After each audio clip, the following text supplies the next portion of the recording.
What is happening, my friend? Today I'm going to be sharing with you an ultra valuable conversation that I had with two-time World Poker Tour champion Jonathan Little. You're going to learn how, despite being extremely busy, writing 14 books, running a business, he manages to continue improving on a daily basis. You're going to learn how we as a community can make poker more sustainable for the future so that we can play this game forever and much, much more. I'm Coach Brad Wilson, founder of EnhanceYourEdge.com, and without any further ado, let's get into my conversation with Jonathan Little. Jonathan, welcome to the show, man. It's great having you here. Thanks for having me. I'm happy to be here. That's my pleasure. My pleasure. Let's kick this thing off by telling me about either your most memorable poker experience or one of them. It could be an entire trip, single tournament, final table, just something that sticks out in your mind. Unfortunately, my brain does not remember things very well. I know that sounds crazy for a poker player because people think, yo, you must have a great memory. You can remember all these tells and all this, but I do not. I'm quite bad at it. I've had many great successes. I've won 2 World Poker Tour tournaments. I have almost no mental recollection of either of them. It's not because I was on drugs or drunk or anything, just I'm bad at remembering stuff. And I mean, one of my biggest regrets, I guess, is that I do not have these memories to savor, right? Because now if I win a tournament like 100K, I won a tournament the other day, won that trophy for $100,000. I remember that. That was nice. And like now I realize I need to savor even the little victories because they really don't come around all that often. And so yeah, I won a tournament the other day. That was lucky. And that was a great memory because I showed up to the tournament, played great on the first entry, lost the tournament right at the end of the re-entry period. I got it all in good with ace king against ace queen for a lot of chips. Rebought in for 15 big blinds, was immediately placed in the big blind with the ante. So I lost 2 of them right off the bat. My table broke the next hand. They moved me to the big blind again on the next hand. So now I'm down to 11 big blinds. And from there, I just proceeded to win every hand. All of my bluffs worked, all my traps worked, and I won the tournament. So it's good to realize that even when things are kind of going poorly, they can turn around at any moment. And they can quickly turn around. Very quickly. Winning every hand. All you have to do is win every hand. Actually, I was a very solid, bottom third stack most of the tournament. But then at the final table, I just got some hands. It turns out if you get some hands at the final table, you win. That's how she goes. Yes. Okay, how about this? Since your memory is failing you, the good thing is, your big tournament victories, they're documented, right? So you can just watch them back to refresh your memory. So in my research, I do know, and you better remember this because you'll be in trouble if you don't. You met your wife through poker. Mm-hmm. Tell me about that. I met my wife at the PokerStars Caribbean Adventure, I guess about, I don't know how long ago, probably 9 years ago. Sounds about right. So I met her about 9 years ago at the PCA. It was her last day of a New Year's Eve trip, and it was my first day of the PCA. And if all the high-stakes players knew that you wire your money to PokerStars, and you show up a day or two ahead of time to make sure you can collect it, because they would lose it every single year. This was before you could just buy in using the PokerStars money. So I was there with 30 other very high-stakes poker players, making sure that we all collect our money, because it's not our first rodeo. We know you want to be able to buy in for the tournament, so you show up a day ahead of time to collect your money. Kind of important if you want to win. Yeah. So we were all there trying to collect our money, and they didn't have it, like usual. So the option was to either walk 3 miles back to the hotel room. It's a very, very long walk back to the hotel room, or just hang out for like 2 hours. So I was there with a few of my friends, one of them, Jonathan Jaffe, who is now a coach on my site, pokercoaching.com, and I beat him heads up when I won World Poker Tour event in Foxwood, so I don't know if he loves me or hates me. He said, why don't you play sit and go with me and 4 other world-class heads-up sit and go players and their girlfriends. So I was the only single person at the table, which is kind of odd. And then a lady walks up behind me, and I know she's not with any of the guys at the table because they all have their girlfriends. So we start chatting a little bit. She says that her dad and her brother play poker a little bit. She wanted to come check out the tournaments. And I punted the $100 tournament really quickly and went out to dinner. And then a few weeks later, one of my poker students said he was having a charity event in New York City where my current wife is, well, my now wife is from. And I came here, I was spending something like $500 a night on a hotel room. And she said, that's ridiculous. Why don't you stay with me? And then I just didn't move out. And that's how I got my wife. Your current wife. My current wife. Yes. Current wife. So basically, just a random sequence of events. She shows up behind you. You start having a conversation. You punt. And that's it. The rest is kind of history. Yeah, I mean, a lot of things had to go right. I mean, I had to be friendly with Jonathan Jaffe, who I beat heads up out of $500,000, right? I mean, so he had to be a nice person you beat heads up. My wife was there in the Bahamas with actually two friends, and those two were having a spat, and they went their own separate ways, and so that had to happen. And leaving my wife alone by herself at Atlantis, and I had to know to show up a day ahead of time. So a lot of random stuff had to happen, and now I have an amazing wife and two amazing kids, and that's lucky. That is lucky. That is luckier than binking a single tournament for sure. Yes. And so obviously you've had lots of success playing tournaments and live poker. I read that you struggled in your first year from transitioning from online to live. Looking back, is there any particular reason why? Main reason why is because when I was 18 to 21, I played only sit and goes, almost entirely sit and goes, 98% sit and goes. And I was a very good sit and go player, one of the biggest winning players in sit and goes. And live poker tournaments are very different than sit and goes. It's not just an all in or fold game. I was really good at going all in or folding with 8 big blinds.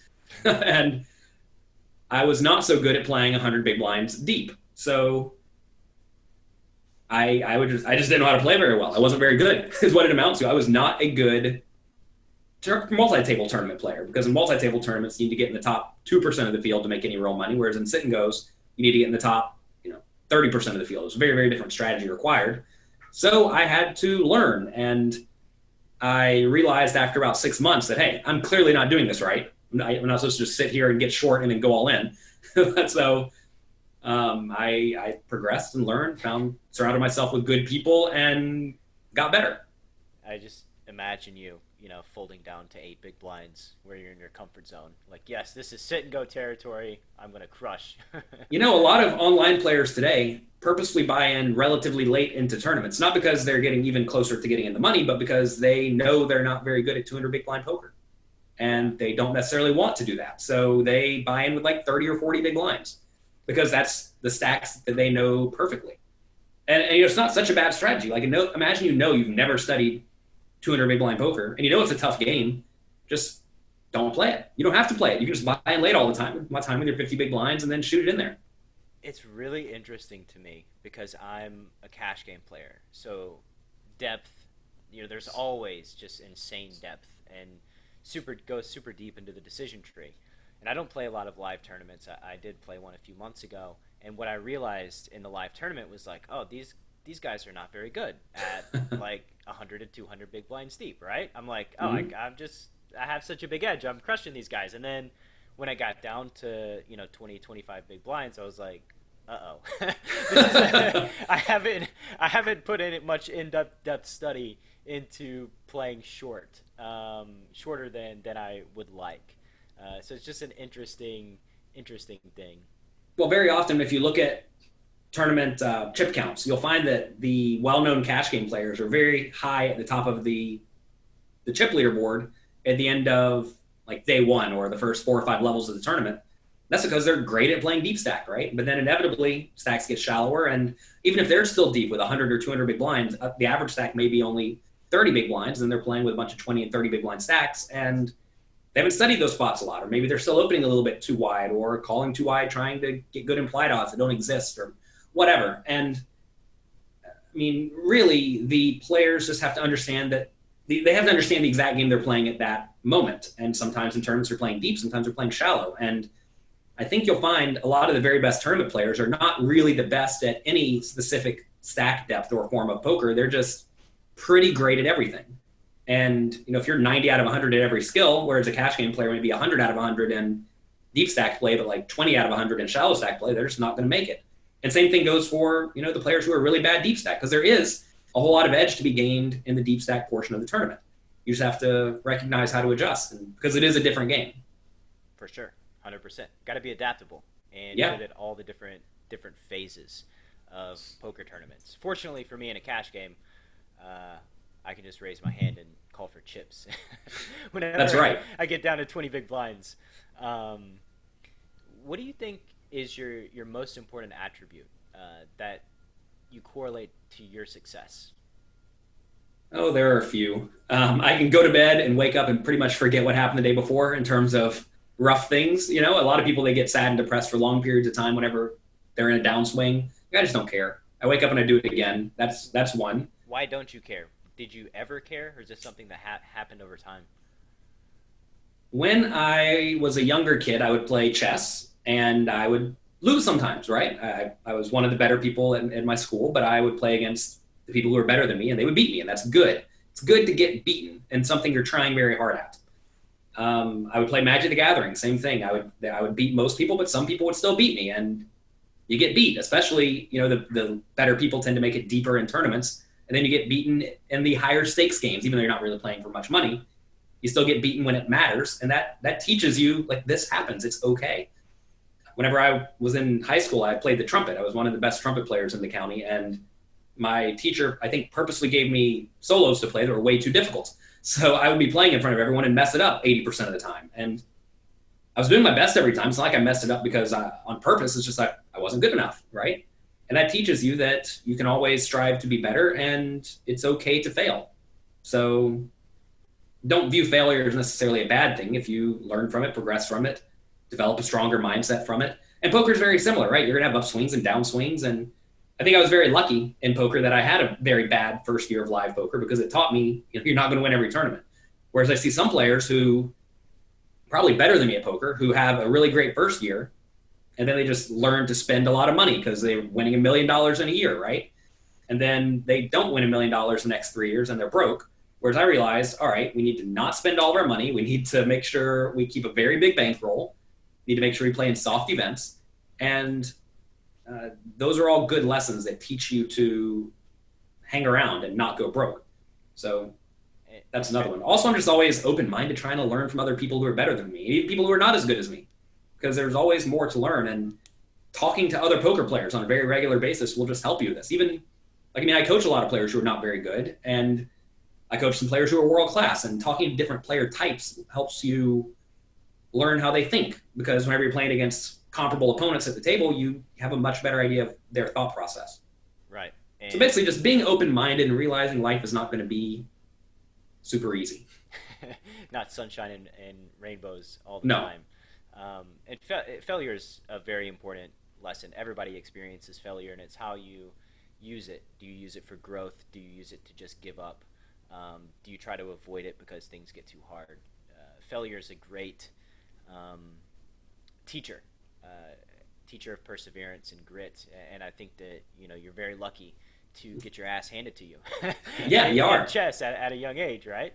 Mm-hmm. And speaking of playing the folks that were better than you, I heard a quote the other day that basically, if you hang around people who are hurt all the time, you start walking with a limp, right? So surrounding yourself with people better than you, iron sharpens iron. You rise up to the occasion, and if your inner circle is very shallow and not very good, then that doesn't push you to be as good as you can be. Yeah, don't hang out with losers. That's the neat thing about poker, though, is that quite often the players who are losing at high-stakes poker are some of the people who are crushing life.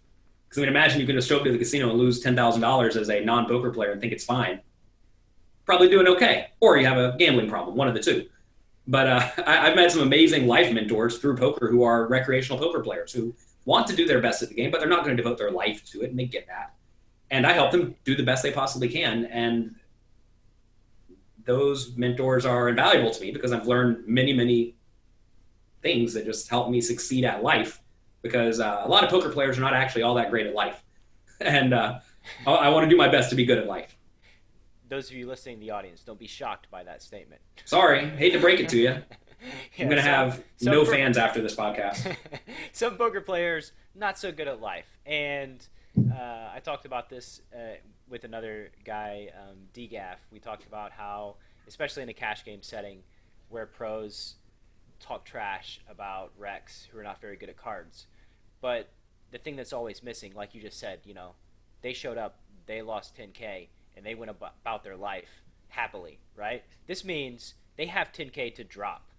They're extremely successful in another field, and poker's a hobby. Poker's fun.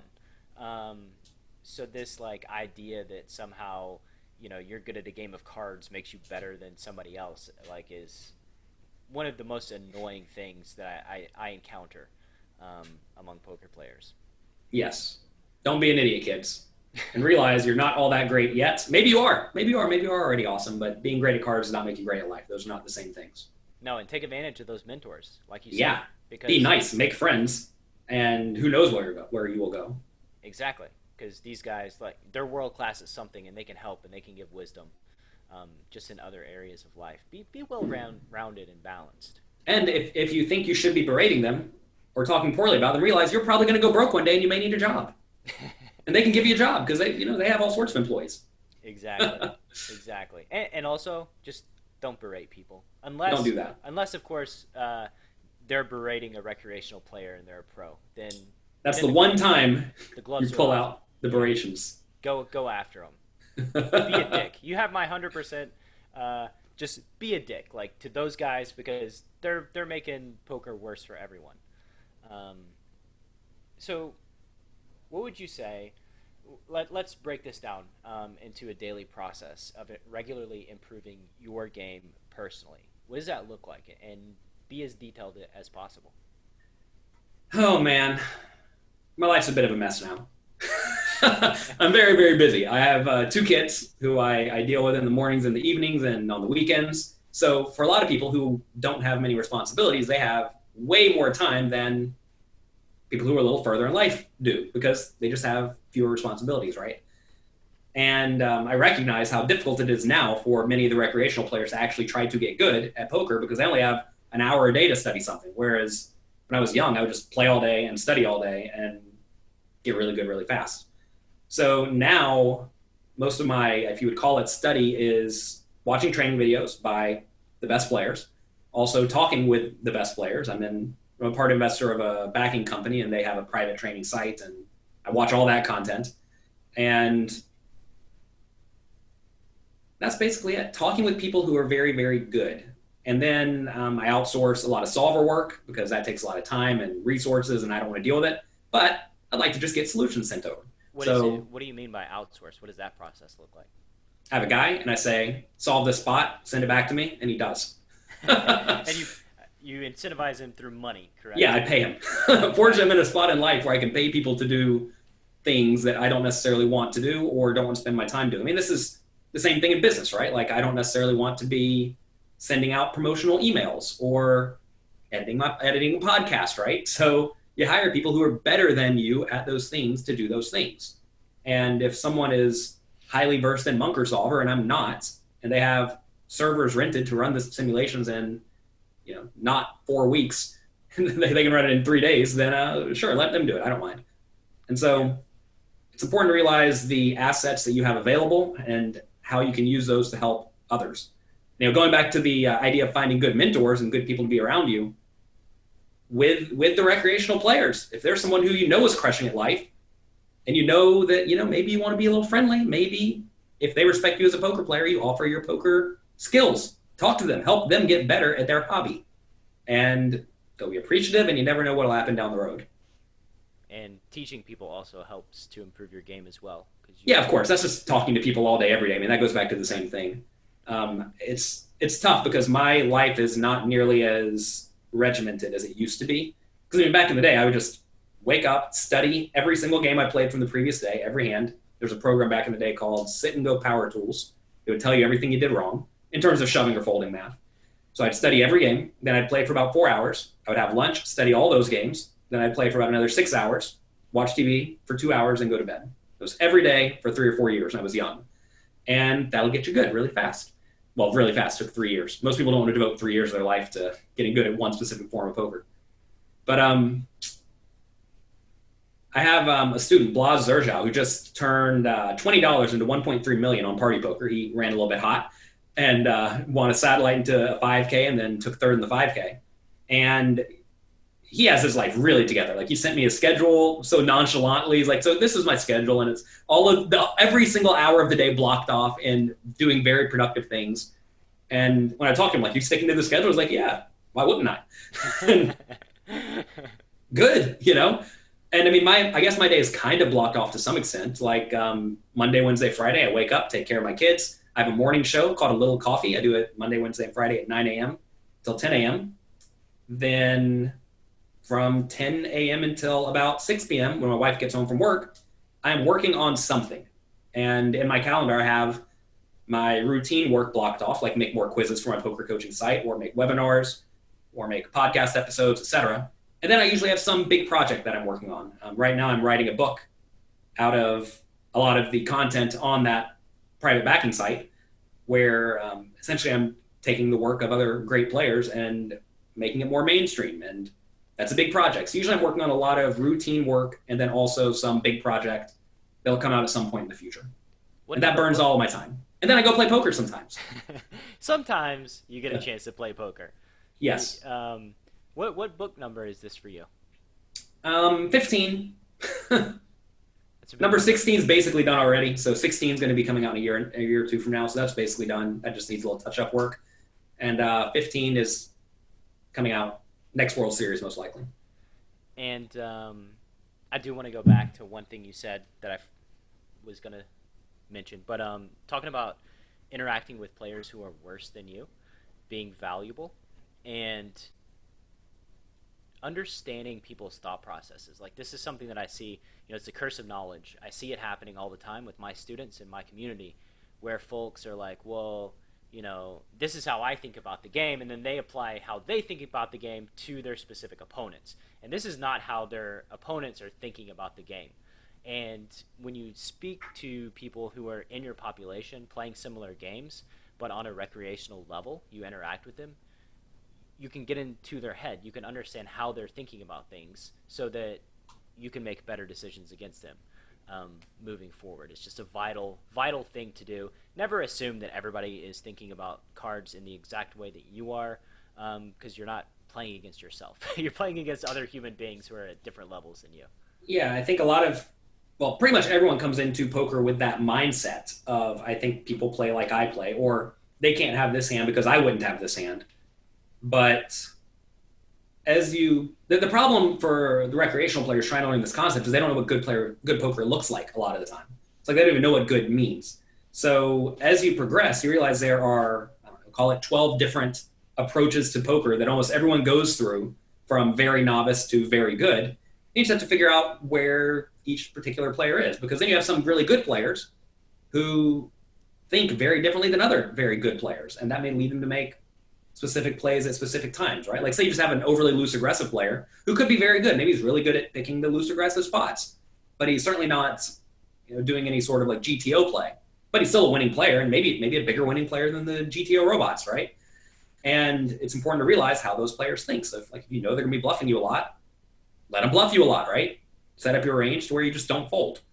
And I see a lot of good players in those spots just continue to play as if they are playing against another world-class player who plays exactly like they play, and that's just not who they're against. They're against a very good player, but someone who plays differently. Right. We're human beings. We're not robots.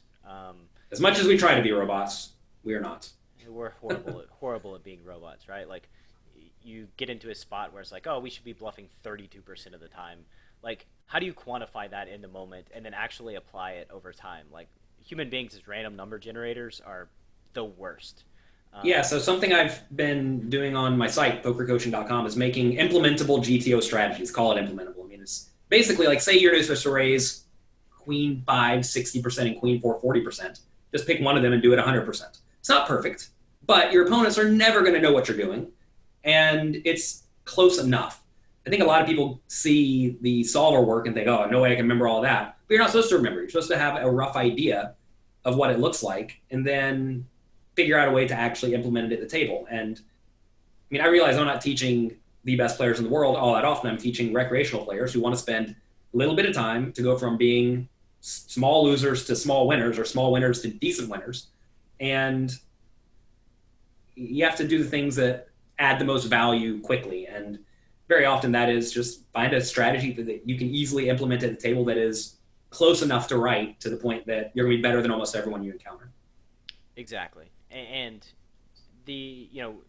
I've heard you talk about the hand charts and playing like specifically by the hand charts and things like that. Like even GTO strategies, they're baseline. Like these are Yeah. baseline strategies that you know are not set in stone. Feel free if the situation presents itself to just completely throw everything out the window.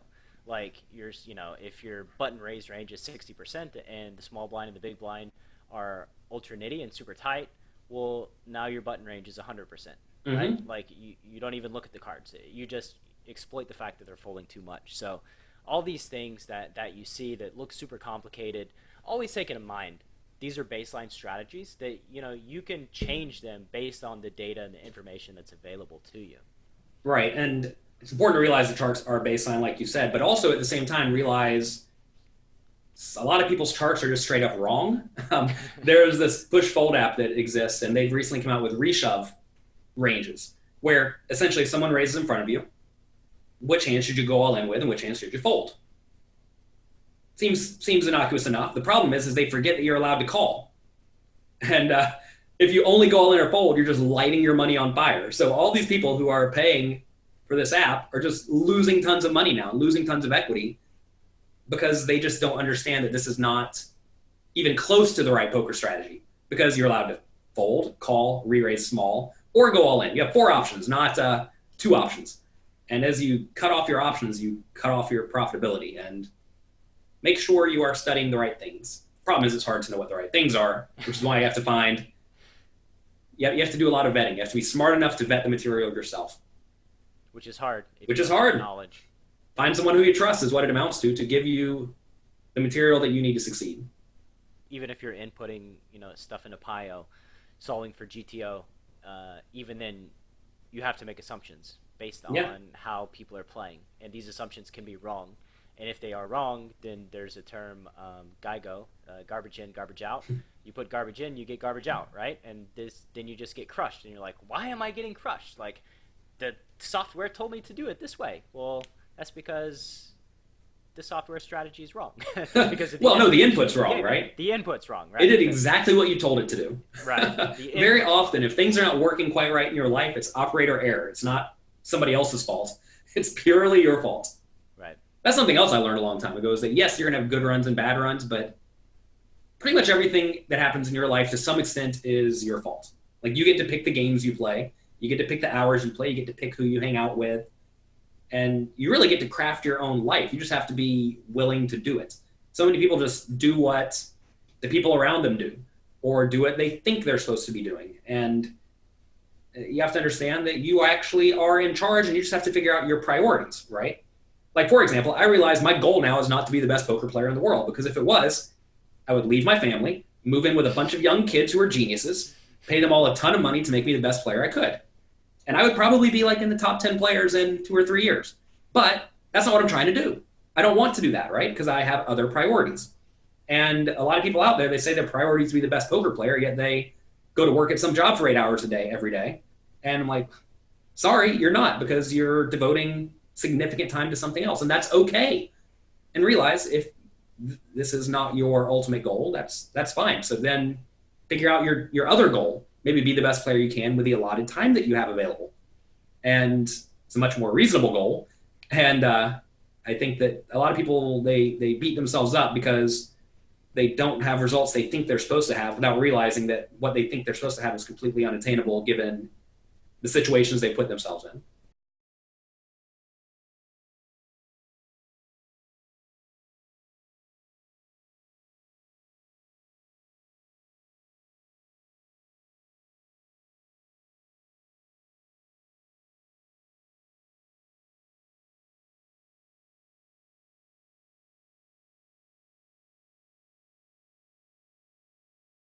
Only think about dollar equity, and happiness is vitally important. So I'm not going to say, like, if you look at a lot of the best players, almost all of them had a period in life where they just devoted their whole life to poker.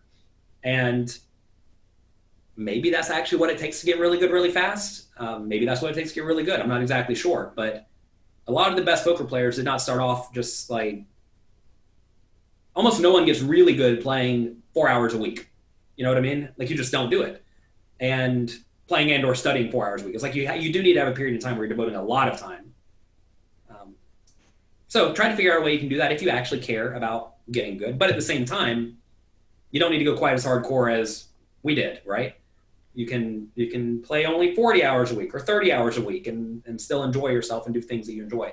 Another nice thing about doing other things besides poker is that poker is going to be rough sometimes. And if the one thing you have going on in your life is going poorly, you're going to feel like life is going poorly. So I definitely suggest every poker player get a hobby that doesn't really have so much variance in it. Like going to the gym, right? You go to the gym, as long as you stay safe, you won't hurt yourself all that much. As long as you're not pushing yourself too incredibly hard, right? So that's something that's relatively low variance. You can stay in shape. You can do stuff like hiking. You're probably not going to hurt yourself hiking on relatively, not super hard hikes. I don't know. Do things that make you feel good about yourself, whatever that is. When your identity is solely as a poker player, you tend to have super high highs when things are going very well, and then super low lows when things are going very poorly. Mm-hmm. So having an identity outside of that, and it's easy, right? Like, it's easy to become obsessive I mean, it was for me. Like, all I wanted to do was eat, sleep, talk poker, and be the best poker player that I could be. It was an obsession, and maybe it's kind of like a relationship, right? Like, you meet somebody and you have your 2-year honeymoon phase where it's just everything is just perfect and all of your chemicals are firing in your brain and it's euphoric and great. But eventually the honeymoon phase with poker does end. And you keep battling, you keep trying to improve on a daily basis, but you also want to live a balanced life so that you can find happiness, because this is the end goal, right? The end goal is to live a happy, fulfilling life, which leads me to teaching, right? So you transition from the dude that's spending all of his energy playing cards to teaching. After, I'll let you tell the story, but basically you're in New York, away from Vegas, with you. I don't know if she was your wife then, but very serious girlfriend that you refused to leave her apartment. Yes. Tell me about the transition to teaching. So I have always had poker coaches in my life who would help me get better at cards. And I think it's because I realized at a young age, find people who are better than you and learn from them, right? I mean, they can really, really, really speed up your learning process. So would you rather get good slowly or quickly? I'd rather get good quickly. So I'm always willing to do whatever I can to find people who are better than me and surround myself with them. So, I probably spent $25,000 on poker coaching in my first 3 or 4 years of playing poker professionally, and it was well worth it. I remember one time I had like $30,000 in my bankroll, and I spent $500 an hour on 10 hours of a sit-and-go player's time who was actually playing lower stakes than me, but he was winning at a very high ROI. And I was talking to him, he was like, yeah, I play smaller stakes because I always have a high ROI. There's no variance. I just win all the time. And I'm like, yeah, that's actually a good idea. So here I am, like, battling with a small, like a half return on investment, making the same amount of money, but having much bigger swings. And also, he pointed out a few things I was doing wrong. So I immediately increased my ROI by 1 or 2%, which basically paid off that $5,000 in a month or two. And I just had that skill for the rest of my life, right? And anytime I go to learn a new game, I tend to hire a coach because I'm not egotistical enough to think that I'm good at everything. And I realize I'm actually kind of bad at all poker games. I naturally was not good at no limit hold'em or limit hold'em or PLO or any of that. I'm usually a little bit too tight, a little bit too nitty. When I first played, I was a lot too tight. I don't know why, it's just how I was. And well, I'll tell you why I was. It's because in a lot of games, very often your goal is to play in a manner that makes it to where you don't lose. Whereas in poker, often you have to play to win. And those are kind of different mindsets and strategies. This happens in Magic the Gathering a lot, where you could make a little bit more aggressive play and win a lot, but if you just play passively, you just win all the time. And so you play passively, and you win all the time. You'd rather win all the time than 95% of the time. And that doesn't really translate to poker. So anyway, where are we going with this? Oh, teaching people. I always utilize coaches significantly in my life, and I realized the value of that. And eventually, I decided to start teaching people as well. And it just became over time, it became a bigger and bigger part of my life. I mean, the way I wrote my first book is every time I would have a student ask me a question, I would just write an article about it. Like however long I felt about writing, I would just write an article, usually be 2 or 3 pages on a specific topic. And then D&B Poker, it's a publishing company that was a relatively small poker publisher at the time, but now they're the biggest. They asked me to write a book because they liked my videos that I made for a European training site, pokerstrategy.com. And they say, can you make a book? And I'm like, I already have 500 pages of articles. This is convenient. So I put that in a nice outline, figured it out, and it took like 2 weeks, and I gave them a 600-page book. And they're like, oh, this guy does good work. That's fast. Yeah. Yeah, because I already had done it, right? I mean, that was fortunate. But I'm happy to give back to people who want to improve their lives and want to learn. I'm not so interested in trying to teach the internet trolls out there who just want to talk crap about everybody and cause trouble, which unfortunately is a small portion of the poker community. It's a small portion of all internet communities, I think. But there's another part of the community that really, really wants to improve their skills at whatever they do. Like me, I'm not going to do something if I'm bad at it. My dad tried to make me play basketball in middle school. I was awful at it. And I didn't play basketball very long because I was terrible. And, I'm pretty quick to quit things I'm not good at, but the things that I am, or not necessarily good at, but things I care about. And if I care about something like poker, I'm going to really go hard. And that's how a lot of people are. And I want to help those people get as good as they can with the time commitment that they can put into it. That's just something I enjoy doing. And it's kind of like, why do I have mentors who are crushing life who want to help me? It's like, I think it's just a human thing that people want to do. They want to help people who are, I guess, kind of like them in the sense of they have the same ambition for being the best they can be. And so now I do that at scale. I have lots and lots of students on my site, pokercoaching.com, and it's a good thing. When you see people that are like yourself and maybe at the beginning of their own journey, you realize that you wish that you would have had somebody like you that could help them out or help you out, and that's a big driving force towards teaching, and that's why I think teaching gives fulfillment. Yeah, I mean, I tell people on my site all the time, I made the site that I wish I had as a young person, and even today I make the site that I want to have. I hire people who I want to learn from. So it's, maybe a little bit self-serving to make the training site that I want to have personally. But fortunately, I'm in the spot where I can do it, and then I can share it with everyone else. And like, I know as a young person, I really wish I just had somebody sitting over my shoulder telling me how to play every single spot. And that's what, like, I have hundreds of quizzes on my site where you tell me what you're supposed to do, or tell me what you think you should do, and then I give immediate feedback on every betting round. And it's like private coaching, it's private coaching, but virtual private coaching. And that kind of thing is what I wish I had. And so I made it for my students so that they could have the tools that I did not have.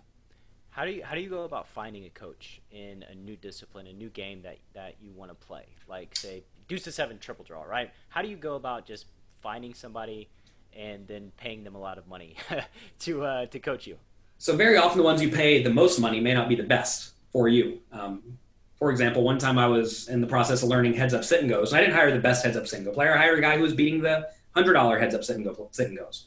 I paid him like $200 an hour, which I guess is a lot of money in theory, but it's not infinite money.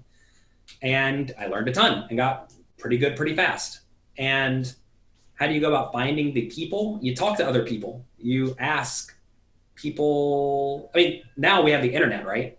And you can literally talk right to me or you or anybody who you are interested in learning from. The question though is, are those people the best people to learn from? And sometimes they are, sometimes they're not, right? Like, people come to me all the time asking for like 1-2 no limit coaching. And I'm not the best 1-2 no limit coach because I don't play 1-2 no limit. Find someone who's beating 1-2 and 2-5. They are probably a better coach than me, and they're gonna be way cheaper. So it's like a win-win for everybody, right? Well, besides me, and that's fine. I don't care.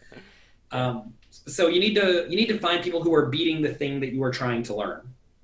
The people who have blazed the path before you, so that they already have a model, right? So you use their model that they've spent thousands of hours figuring out on their own.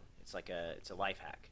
Right. Um, what's something you feel folks who are chasing their poker dreams don't spend enough time thinking about? Poker. I think that's the right answer. I think in general, a lot of people are pretty lackadaisical when it comes to actually really sitting down and studying what they're doing wrong. A lot of people like to focus on their strengths and not necessarily their weaknesses. I mean, in life and in business, very often you are just purely playing to your strengths. But in poker, you have to be kind of good at everything. Like imagine you're just bad at defending the blinds. You're not just going to say, all right, I'm bad at that. I'm just going to focus on playing out of the blinds instead, those positions. Well, you're already kind of good at that. So you need to strengthen up your weaknesses. And, poker is a lot like life in some ways, but it's also not like life in many other ways. And you need to figure out what you're doing wrong. Like really, really figure out why you are not moving up as fast as you could. You also need to be realistic, right? I mean, so many people just have very unrealistic expectations of how poker is going to go for them. I mean, I had somebody come to me the other day who said they've cashed like 8 out of their last 10 tournaments. They think they're probably running a little high. They should probably cash about 6 or 7 out of 10, and he's had like 800% ROI. So, but he thinks it's probably gonna be more like 500%. And he's just delusional. And why is he delusional? Because first off, he's coming to me with 8 or 10 results, whatever it is, which is irrelevant. 10 tournaments is irrelevant. And the guy thinks he's supposed to be 500% ROI in a tournament where he's probably gonna have 30% ROI.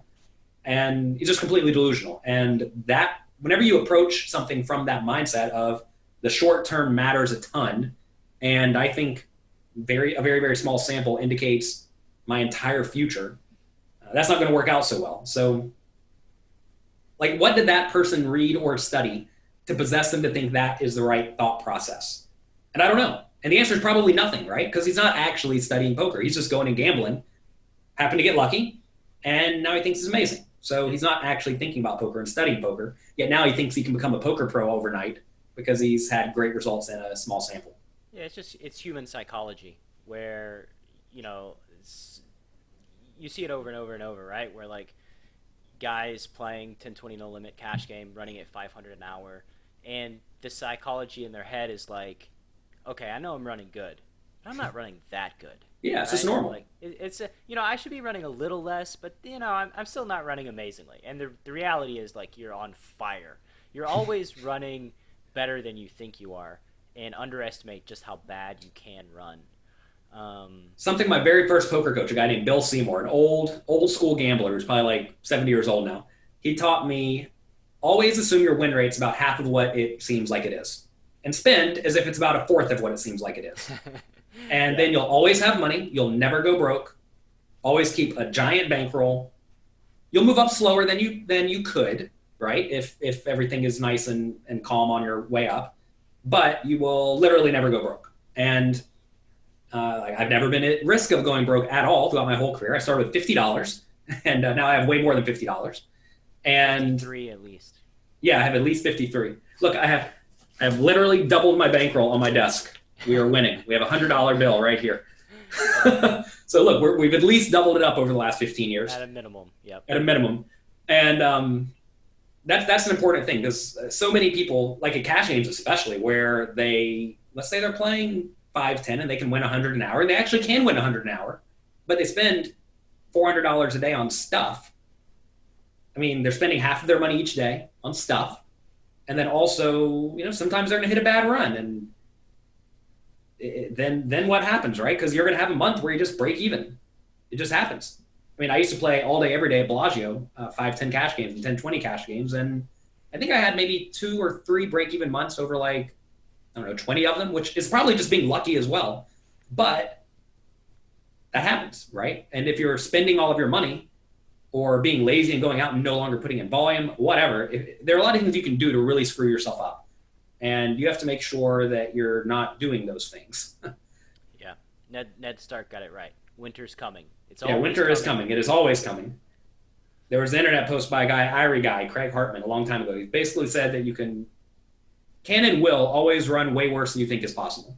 So get ready. What do you think that folks spend too much time thinking about? bad luck and run and bad luck and variance. Because at the end of the day, if you just sit down and put in a lot of volume, volume will cure your variance very often. And well, if you're actually a winning player, right? If you're a losing player, it's going to expedite the downswing. Yeah. I mean, there is this idea that if you're running poorly, maybe you're actually playing poorly, right? You can be a good winning player, but something's crept into your game, and then you don't want to play whenever you're clearly losing. You don't want to play in games that you can't beat. But if you are actually good at assessing your win rate in a game, which is something, again, most people are delusional about, but if you are good at assessing your win rate, get back in there and keep playing. I mean, put in lots and lots of volume, and your win rate will, it'll even out eventually. The problem is in live poker, especially, that's a very, very long time. No one wants to sit there and grind for a year to grind hard for a year to ensure they have good results. But a lot of people really care about the short term, and it just doesn't matter. The problem a lot of people run into is that they play with 10 buy-ins in their bankroll, and then they lose 8 of them. They're like, oh my God, what's happening? How could this happen? Like, yeah, get used to it, right? Yeah. And don't worry about things that don't matter. You need to worry about the things you can actually control, which is mostly your strategy. I mean, something else a lot of people are overly concerned about, especially at, once they progress above games where their opponents are really, really bad, is that very often you don't really know what your opponents are doing wrong. They're doing something wrong, but you don't know what it is, right? So if you don't know what they're doing wrong, you should either play a strategy that exploits the player pool in general, or just relatively close to a GTO strategy. And that will probably do better than maximally trying to exploit someone who maybe you know what they're doing wrong, or you have a tiny idea, because maybe you're just wrong, because maybe you've seen them, let's say, continuation bet a little bit too often over the last hour, because that's the only amount of time you've seen on them, or that's how long they've been playing. And maybe they just had good hands for an hour, and they're continuation betting every time because they had good hands. Now, if you just start raising them every time on the flop when they bet, or floating them every time, you're just going to light your money on fire. So instead, if you just play GTO strategy, you'll be fine. So, or maybe they have access to data that you don't. Maybe they know the guys they're c-betting against are just folding too often, right? Yeah, all sorts of stuff like this. You don't even know what's going on. It's important to realize you don't know what's going on. So the first thing you really need to focus on is making sure you know how to play well, as opposed to taking advantage of people who are just especially bad. Because as you move up, those especially bad players go away. I hate to break it to you. You're not going to play with them in a lot of tournaments or high-stakes cash games. Maybe you get 1 or 2 of those players at the table, but most players are not going to be making those plays, those mistakes. Yeah. The obvious mistakes that you can point out in 30 seconds. Yeah, I mean, you're going to see as you move up in stakes, very often the number of bad players at the table goes down, and also the bad players do different things incorrectly than at the previous level. Like, take 1-2 for example. A lot of people just limp and see every flop and bleed off their stack. Whereas in 2-5, they realize, all right, I'm supposed to be raising, I'm supposed to be attacking people, I'm supposed to be a little bit more aggressive. So at one game, 1-2, you have people who are too weak and passive. At 2-5, maybe you end up with people who are too loose and aggressive. Yeah, I don't know. I don't know exactly where the line is at this point, but that kind of thing happens. So to beat the average player at 1-2 takes a different skill or different plays than the players at 2-5 and 5-10, and as you move all the way up. Right, it's the opposite of good players doing different things well. Bad players do different things bad. You can't just have one giant strategy that says, okay, this is how I'm going to play against recreational players, because guys give their money away in very different ways. So you have to pay attention and really focus on how different people are bad. Some guys maybe fold the river too often, so you can overbluff them, and then some guys call the river too often, so you exploit them by value betting thin.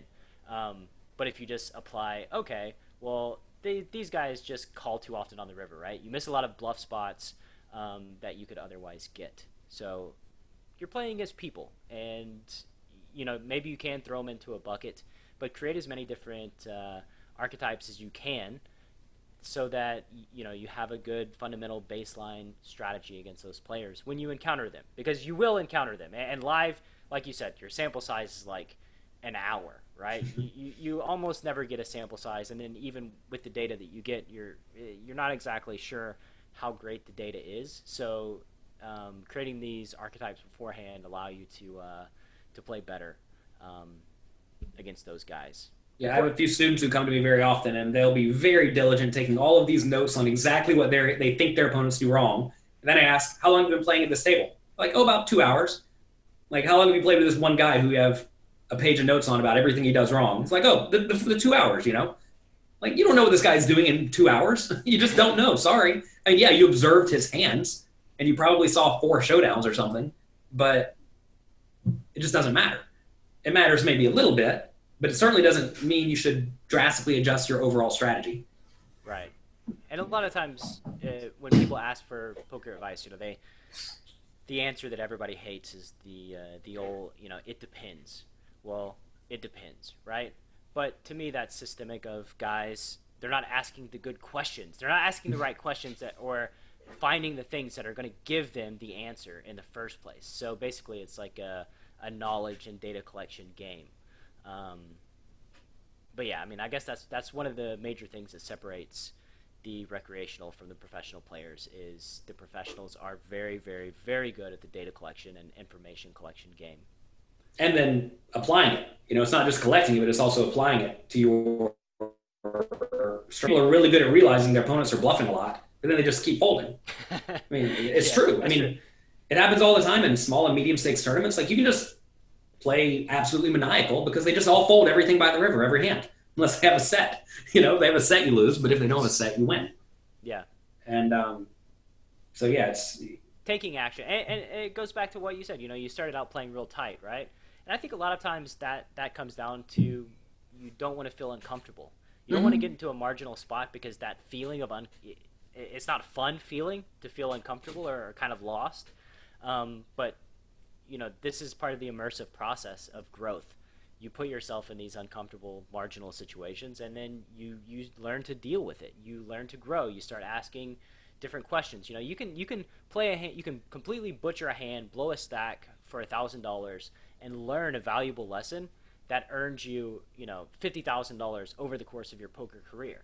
But you have to experiment, and you got to be willing to feel uncomfortable because that's a lot of times where the growth comes into play. it's also kind of interesting to think that a lot of people think they actually know what they're doing, but they just don't. And one thing I've learned as I have studied from better and better people than me throughout my whole career is that, you have a pretty good idea of what you're doing, but you certainly do not have it very clearly defined as in some sort of very good system. And that's something I've been working on really hard over the last few years, is trying to figure out why exactly am I doing what I'm doing with each of my hands, as opposed to what do I do with my hands? Why am I doing this with each part of my range? And a lot of people just bet with their draws because they don't have showdown value, as opposed to sometimes you actually want to be checking your draws because they actually have some showdown value and you don't realize it. And like middle pair, right? Sometimes it's a value bet, sometimes it's not. What defines these things? And it's important to realize you probably don't know as much as you think you know. And I realize I don't know a whole lot, and I think I know more than most. So maybe this is, I don't know, like, I'm not going to say a lack of self-confidence because it's not that. It's more just realizing that poker is hard. And to be really great at it, it takes a ton of study. And even then, if you study something, you don't necessarily even know how to replicate the knowledge you learned in the future. So it's a very difficult thing.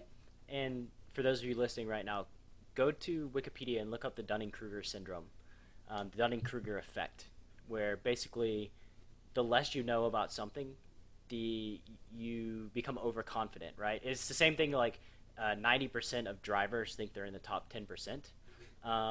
Which that sounds like poker players too.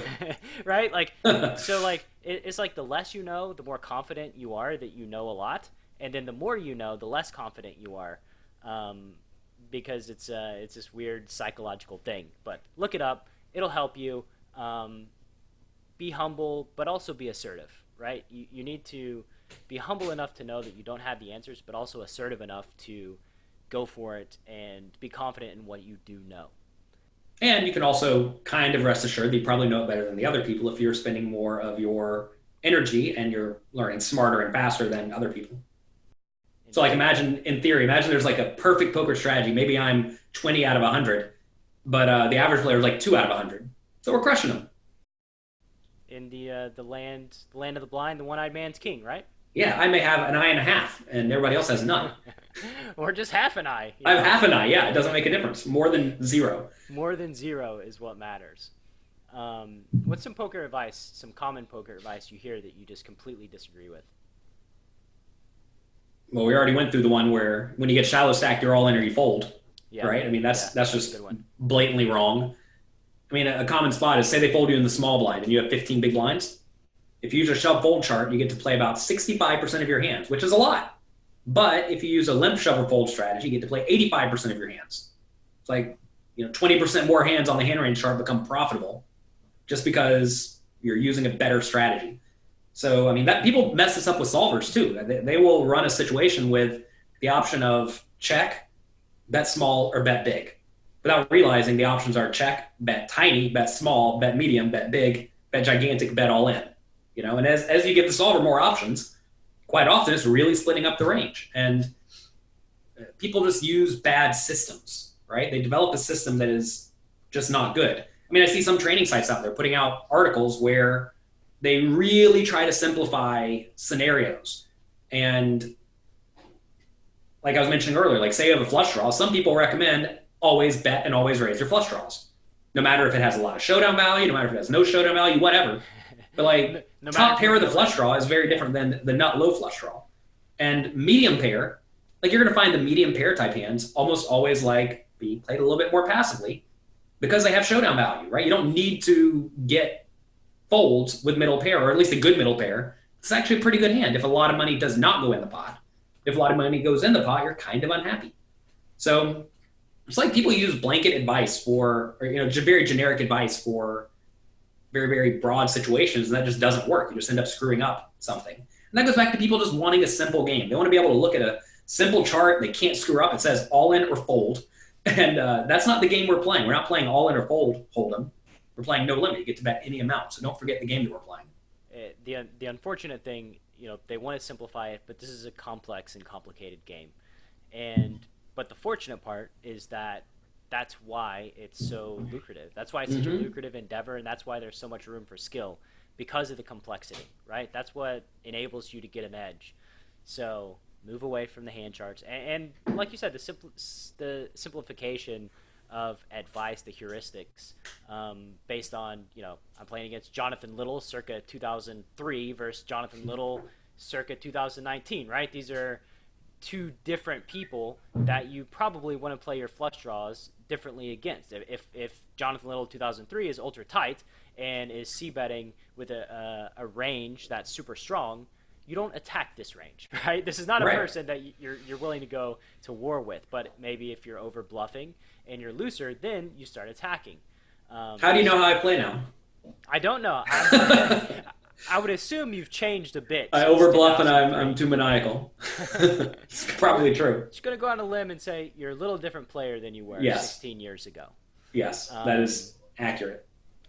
If you could wave a magic wand and change one thing about poker tournaments, what would that be? I don't know. Poker tournaments are good. I think we'd have to figure out a way to make the winners put more money back into the game. Because like if I win a tournament for $1 million, that's just gone from the poker economy, right? I am not giving that money back. It is locked up. And that's tough. And you also have to ask, like, what perspective am I looking at this from? Because what is good for professional players is not good for recreational players and is not good for game operators. I guess I really wish would change is that we stop running poker tournaments in casinos, because casinos take a huge rake and they rake away third, fourth, fifth place money off every tournament, and that is quite costly. So I guess in theory, I wish we could figure out a way to get rid of all of the transaction fees. And you're going to find that in a lot of industries, as time progresses, transaction fees go down, whereas in poker, they seem to be going up. And that does not make logical sense. The problem, though, is it's hard to get poker players together to make any sort of change.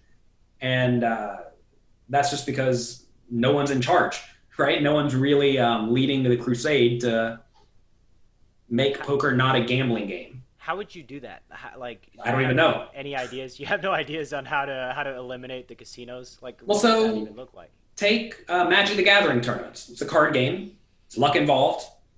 but they play this in convention centers and tournaments, not in casinos. So why do they play that in a convention center, whereas they play poker in a casino? It doesn't make a whole lot of sense. Is there a dealer in Magic? I mean, is there any No, you self-deal it essentially. Yeah, which obviously you could self-deal poker in theory. You're not. Theory, yeah, but and to be fair, they have a lot of like cheating issues with Magic the Gathering because it's self-dealt, right? Right. They actually so. Probably off topic, but you've heard about the Venetian tournament structure now where they're raking infinite. Have you heard about this? I have not. Basically, it's a $250,000 prize pool, but that's the maximum it can be. So if they get in $500,000 in buy-ins, they just take $250K.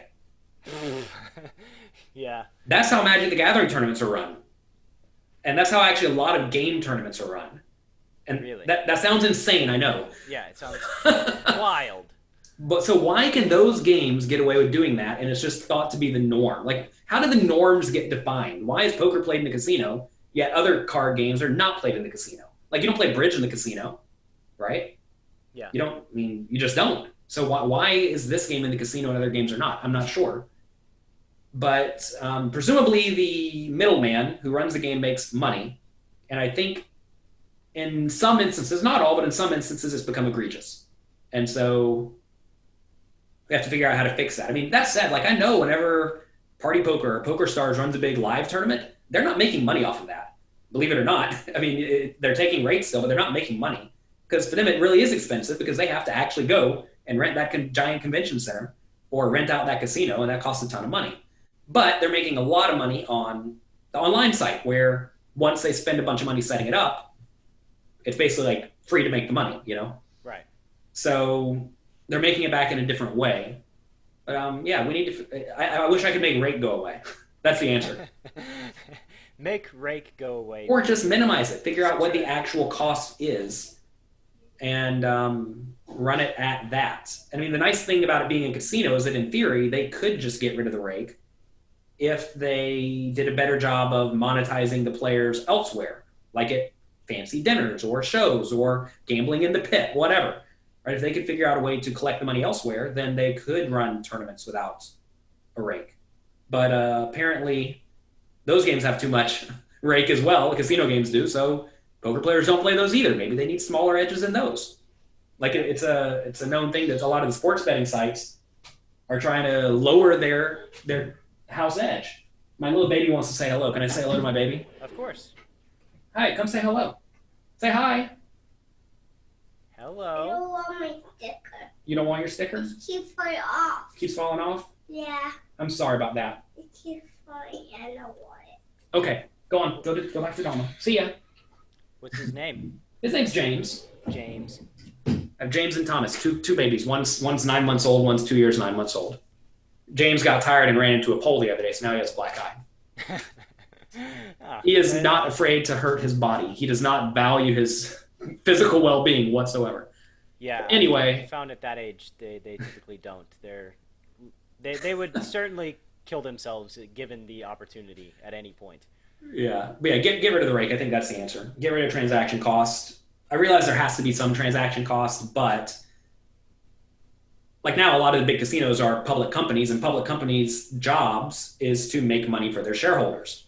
That is their responsibility. And if they don't do that, they are failing, right? Whereas in theory, you would think, I mean, it goes back to shearing the sheep or killing the sheep, right? They are trying to kill the sheep now because if you look at a big company like Poker Stars, they can't really expand all that much more just because they've already have the whole poker market. So what do? They just now try to maximally monetize the people they have because they have the whole market. So what do you do in that scenario? There's only like one good option is increase rake or try to get people to play more, right? Or try to get people who don't gamble to gamble, which they try to do by using sports stars and whatnot to attract new people. But it's a tough thing because like I look at it from everybody's side, right? So many players look at poker from exactly the player's side because I am a player. But it's not all about me, right? If the game will continue running in a casino, how do we keep the casino happy and making money while also keeping poker profitable for the pros, while also not making their edge so big to the point that the recreational players just get demolished? Because if they get demolished, they'll quit. Well, in theory. Maybe they will, maybe they won't. That's one thing I've actually been kind of surprised about is I thought re-entry tournaments would go away way sooner than they have. I mean, they're starting to go away a little bit. Or at least like now it's one re-entry instead of 100 re-entries. Because just pros win every time. Because the pros get to put in X number of buy-ins profitably. Recreationals put in X number of buy-ins unprofitably. And that just makes all the money go to the pros. Or the casino. So... I don't know. I want to do whatever is good for the longevity of poker. You have to threaten the casino in some way, right? To change the Venetians' behavior, you would have to create an alternative for tournaments for the players that would play in the Venetian tournament. Well, I'll tell you the easy alternative to really crush that 250K only tournament, because it's 250K guaranteed with no rake, but any amount above 250K they keep. So have 20 guys show up. All poker players in the world sign a petition. Only these 20 guys are going to play. Okay? They're going to play. They're going to take that money. We're going to chop up 250K. There's 250 poker players in the world. We each get $1. And we move on with our lives. And then we do that every single time. And Venetian just pays out 200K every time, or 250K. Right. And that would work. The problem is that poker players won't adhere to that. They will show up when there's 20 players because, oh, look at the free roll. I get free money. And I imagine what's probably going to happen is they're probably going to get right around the guarantee. And it's going to end up being a normal tournament, roughly a normal tournament. There is no chance in the world I would play a poker tournament if I knew they were going to go over the guarantee and not put the money in the pool. Well, think about this. Imagine you go play a tournament where they guarantee, let's say, $1 million prize pool. They get their $1 million guarantee. They're still taking rake. So in theory, they're taking 7, 8, 10% on top anyway. Sure. So every time you play a tournament and it meets the guarantee exactly, they're taking 10% above the rate or 10% above the guarantee. So you kind of already are doing that if the tournaments are good at predicting the guarantee amount, which a lot of them are shockingly good at this point. Yeah. But yeah, every once in a while, they really blow the guarantee out of the water. You get the overlays. It's a weird thing too, because say they need 100 people to meet their guarantee, let's just pretend, and you show up and there's 104 people in the tournament, it's you shouldn't play, Of course not. And if people are smart, they won't. But I think Venetian has this idea, this is pure speculation, but they really want to get rid of intelligent gamblers. They want the really not smart gamblers, because those are the ones who are going to go play their poker tournament, take the money, go gamble it away in the pit, for sure, and then the pros don't take any of the money out of the casino, right? Because they don't want me to go to the Venetian, because if I go to the Venetian and I win, I'm taking the money home. Whereas if a degenerate goes and they win, they're going to go right to the pit. So who cares if the degenerate gets a little bit of a free roll? They're just going to lose it all anyway.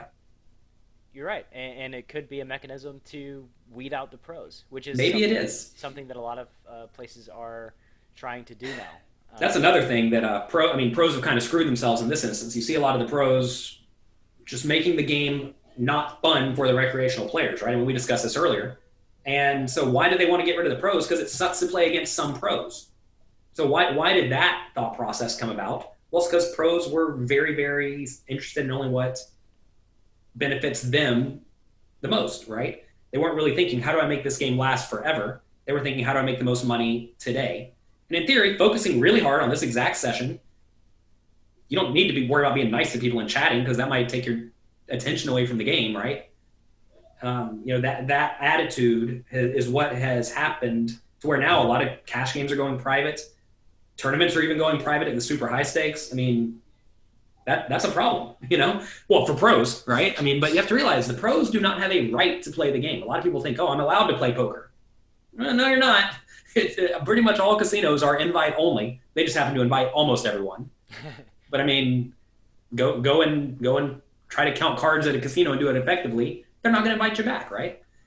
Go to a poker tournament, apparently, and I wouldn't be shocked in 10 years if you go to a poker tournament and you are not enjoyable to be around. They just might ban you, because they want to have people to have a good time in their casino. They don't need annoying people there, and it's a weird thing, right?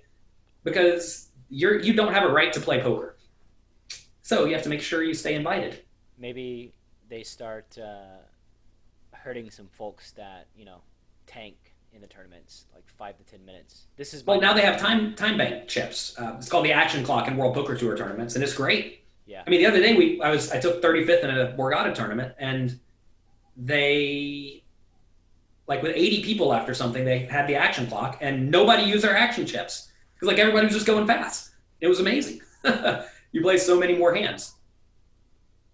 So anyway, it's a tough thing. Pros have done a pros. I say pros, but it's like I've done a great job of the opposite of that to try to make people want to have me in their games, right? Because I realized I used to be a quiet, probably not such a nice guy. Actually, I don't think I was ever overly rude. I was just always kind of closed off. Intense.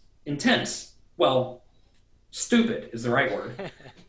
So I used to be stupid, and I don't know where it changed, but like I used to wear sunglasses and headphones and a hoodie and never talk to anybody. And I don't know what switch flipped in my head. I think I remember reading about Chip Reese, actually. Apparently Chip Reese was really good at being great at all the games and also really great at getting action. And he got action by being friendly, by making people want to play with him. Not by being a jerk, but by being someone who they could hang out with, go out to dinner with. You know, they could sit and have lunch with and then play high-stakes poker, and win or lose, it's okay. When he lost, it was all good. When he won, it was all good, you know? I remember there was a story about him flying from Vegas to Texas to try to play in a high-stakes game with some guy who happened to be, maybe it wasn't Texas, maybe it was like Oklahoma or somewhere, to play some random high-stakes game against this super degenerate rich guy. He got there. As soon as he landed in his private jet, the rich guy was walking out the casino. Was like, "Oh, how'd your session?" It was like, "Oh, won a bunch of money." It's like, "All right, great, have a good night." And that was it. Got back on his plane and went home. That was his attempt, right? And that's what you're supposed to do. You shouldn't be pissed that you didn't get to play with the fish. Instead, you should realize I had a little bit of a shot, didn't come through, and that's okay. You can't be angry. You know, you have to just be a nice, happy person, and people will want to be around you. Yeah, and that's cool, all very different than what a lot of pros have done. We talk about this, and I've talked about this a lot, interviewing different folks for this show. And it's not like a manipulative behavior. It's not blowing smoke up somebody's ass, just, you know, petting them like, "Oh yeah, you're a fun guy. Let's go hang out. We'll have some frozen yogurt after I take all your money, buddy."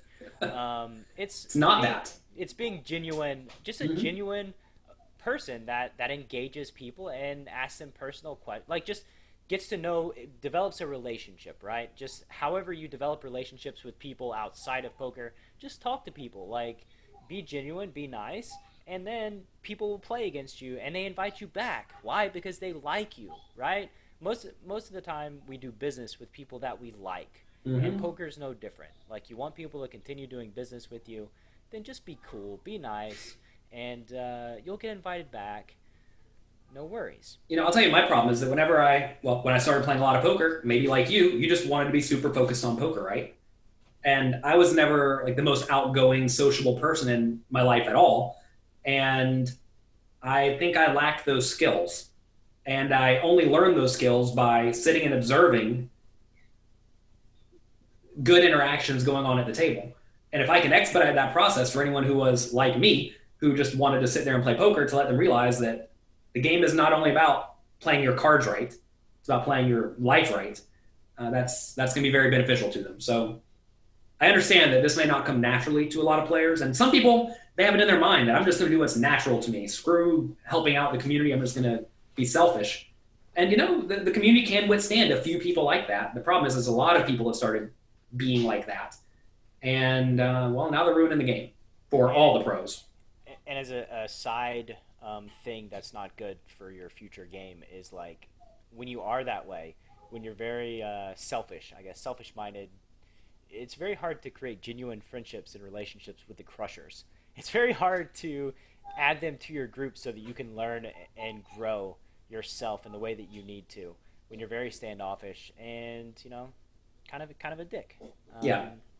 Don't be a dick. Don't be a dick. This might be the title of this episode. Jonathan Little, don't be a dick. That's right. We've got a couple more questions, then we'll get you out of here. I guess you already talked about this a little, but what's a project you're working on right now that's near and dear to your heart? Doesn't have to necessarily be poker related. I'm only doing poker-related things right now. I mean, the project that I'm working on is pokercoaching.com. It's my training site, and it is a big project because we have, I think, over 600 quizzes now. We're always adding new ones. We have a bunch of homework challenges where we ask people to play each part of their range.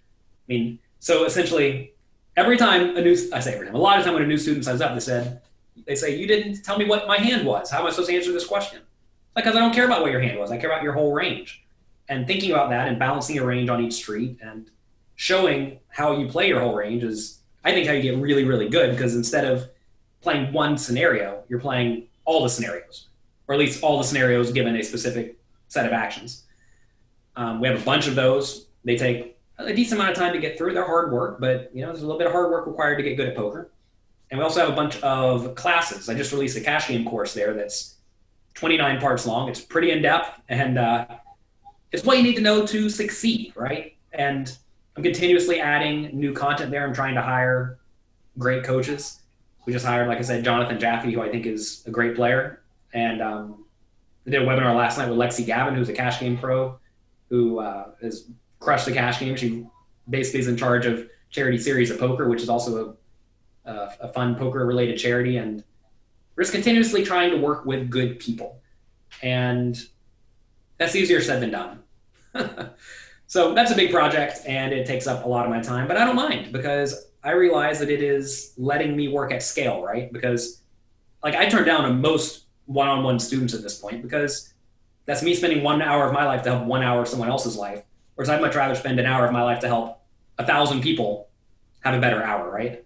That's why I do my morning show, Monday, Wednesday, Friday. It's called A Little Coffee. I think I mentioned it earlier, where it's just me talking about something. They tell me what they want me to talk about. I'll talk about it for 20 or 30 minutes. I'll answer questions for 20 or 30 minutes, and it's completely free. It's a nice way for me to start my morning, get some thoughts out of my head, and provide a little bit of value to people who want to learn right at the start of the day. Yeah, I don't do one-to-one coaching anymore either. It's because, like you said, we only have so many hours in a day, right? You can't really scale one-to-one coaching and maximize, well, you can record it. Impact. You can scale everything if you think outside the box. Yeah, I guess that's true. But one thing I did a long time ago, it was a good thing. I basically taught 2 8-hour days on a weekend, and I think I charged people like $500 or something like that for access to it. And say I had 10 people, I'd give 10 people each an hour of coaching, and that everybody else could watch and interact and discuss in it. And that's a good way. And then you can take that product, sell that product. And they all know what you're going to do. You tell them what you're going to do, and there you go. You scaled it. Good job. Sure. But you charge them less than the one-to-one. Sure. Because they're not getting personalized one-to-one attention and advice and all their questions answered, right? Sure. Which is what a lot of people want. It's what everybody wants in an ideal world, right? It's just there's not enough time in the day.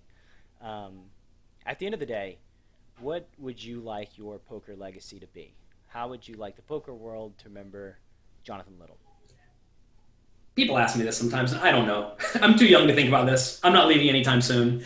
Yeah. I know a lot of people, they're like, how do I get out of poker? Like, you see all these YouTube poker players, they're in poker one day, next day they're in crypto or something. And you're like, there's like a flash in the pan, and they don't want to stick around. But I've been here 15 years, basically my whole career, and I don't plan on leaving anytime soon.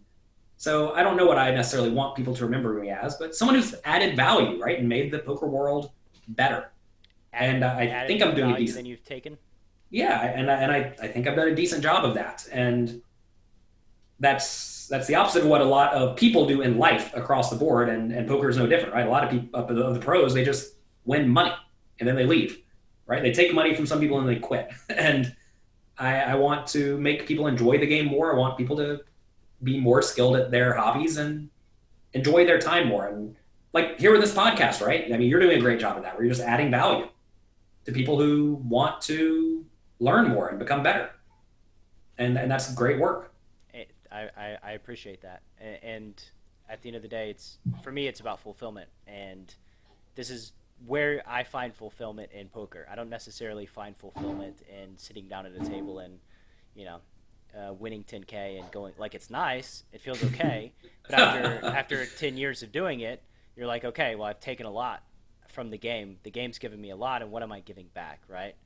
And so that to me is a big driver for the things that I create. I want to help people and provide value. And obviously, you're on book number 15.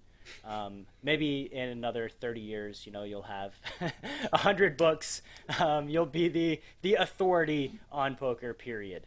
I always tell myself I'm not writing another book after this one, and then inevitably something falls into my lap, and it's like, well, I guess I got to have to write this. I mean, that's something that I almost feel as a duty to my students to provide them what I think they need to become better, right? It's kind of a weird feeling because I don't think most people feel a duty to a large set of people, but my students trust me to give them good information. And when a great opportunity to give them great information falls in my lap, it's like, I have to do it. It would be unethical for me not to do it. And I think that's one of the main motivators is the fact that people rely on me and they depend on me, and I'm worthy of their dependence, I guess. And I want to do everything I can to help them. So it's the students and the fans out there that keep me motivated to continue on the grind. Because it's not always easy. I mean, I was talking to one of my mentors yesterday. He's like, you need to work less because I'm working all the time. And I don't really mind it. It is hard. It is strenuous. It is stressful, but it's also enjoyable and rewarding. And at least at this point in my life, I'm happy with what I'm doing. And I would say that the focus and the how much you care about your community, your individual folks, is a big reason why you've had the success that you have had. You can't fake that sort of thing. You can for a little while, but then it becomes pretty obvious that once again you're just taking, right? You're coming from the mentality of taking from your community, but that level of care, that level of empathy for your community, it's one of the reasons why you've been so successful. Plus, you have a pretty damn good URL. And the final question is, where can the Chasing Poker Greatness crowd find you? My good URL, pokercoaching.com. I actually got that from my first poker coach, Bill Seymour, the 70-year-old guy. He was forward-thinking enough to get pokercoaching.com about 25 years ago. And whenever he decided to get out of the poker space a little bit and retire, he decided to let me take it. I mean, I had to buy it off of him, but it was a fine deal, and I was happy with it. So pokercoaching.com. Also, you can follow me on Twitter at Jonathan Little, on Instagram at jcardshark. I'm on YouTube. Just Google Jonathan Little. I'm sure I'll come right up. Awesome, man. Been a super pleasure having you on the show. I've enjoyed our time together. Thank you very much for having me. Keep up the great work. Thanks, man. If you enjoyed today's episode, be sure to check out my conversation that I had with Jungle Man, as well as subscribe to the channel so that you don't miss any of these interviews that I have with these world-class professional poker players, as well as the occasional live stream sprinkled in. I'm Coach Brad Wilson with Enhance Your Edge. Good luck on the felt.